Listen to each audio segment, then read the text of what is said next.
So Donald Trump's election victory renewing Democrats' anxiety of the future of the U.S. Supreme Court. Politico reporting that some lawmakers are suggesting that the 70-year-old Justice Sonia Sotomayor should resign immediately so Democrats can replace her during a lame duck session. How would that go over? Right? Shannon Bream covers the court, host of Fox News Sunday. Shannon, good morning to you. Wow. So Politico says this isn't simply some flight of fancy happening among among progressive activists online. It's a conversation members of the Senate are actively engaged in. Is this realistic? Yeah, I mean, I think the words they used were hair on fire. They want to know whether Justice Sotomayor feels good, is going to stick around another 4 years. Remember, there was pressure on her before this election to step down. We all have the rewind of remembering Justice Ginsburg and how much pressure was put on her well into her 80s and how it made her dig in and stay.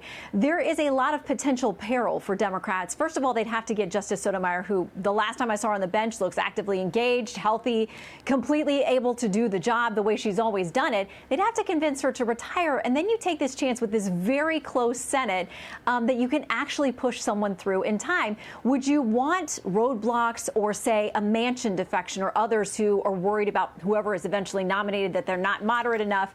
Actually having the votes to get that through, it's kind of tenuous. And would you want to leave an open seat for President Trump to walk in and fill on January 20th? I don't think so. There's a lot of risk involved in this plan. I see a lot of sexism and ageism, too. And I think it's awful. This is a lifetime appointment.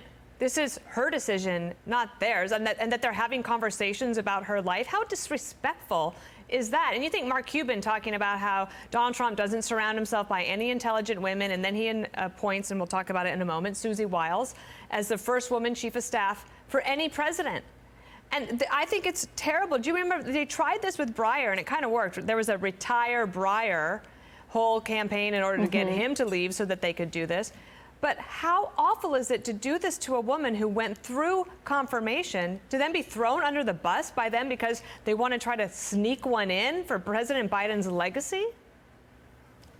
Yeah, and there are shades of those who, as we've discussed, who feel like there is a bit of disability overtone discrimination to this kind of thing, because she's open about the fact that she's a diabetic. She carefully manages her health, and she's, not made a secret of that. But to kind of suggest that it's 70 and because she manages diabetes that maybe it's time for her to go, that she wouldn't last 4 years from President Trump, that's very offensive to a lot of people, and I'm sure to her too. Now, I will say this. We've seen her publicly talk about how she has had her heart broken at time with decisions. It's been very difficult and exhausting and demoralizing to be on the court as it is now. But any decision about her leaving would have to be her timing. And as you said, a lifetime appointment for this woman who has done the work for years and years and years and seems completely capable of continuing. Conversely, Susie Wiles would be the first female chief of staff under the new administration. Donald Trump says Susie's tough, smart, innovative, and universally admired and respected. Susie will continue to work tirelessly to make America great again. That's a well-deserved promotion. Yeah. Yeah, and I think within Trump world, there's a lot of satisfaction that she would take the job. We've all talked about whether she would actually take it if it was offered to her.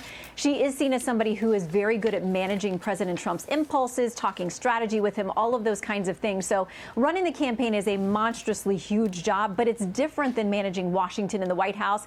Everybody thinks she's got the perfect skill set to work with President Trump to do this and make history in the process. This week, you have a very interesting guest. Dean Phillips is a congressman who challenged President Biden, and I don't know what he's going to say on Fox News Sunday. Maybe a little bit of "I told you so." But if the Democrats are looking for somebody who recognized that there were problems early on, he'd be one of them. Yeah, I mean, he actually scored some delegates, but never really got traction. Running against the incumbent president of your own party is really difficult, but he was raising the alarm bells that he didn't think President Biden running again was going to end well for the party.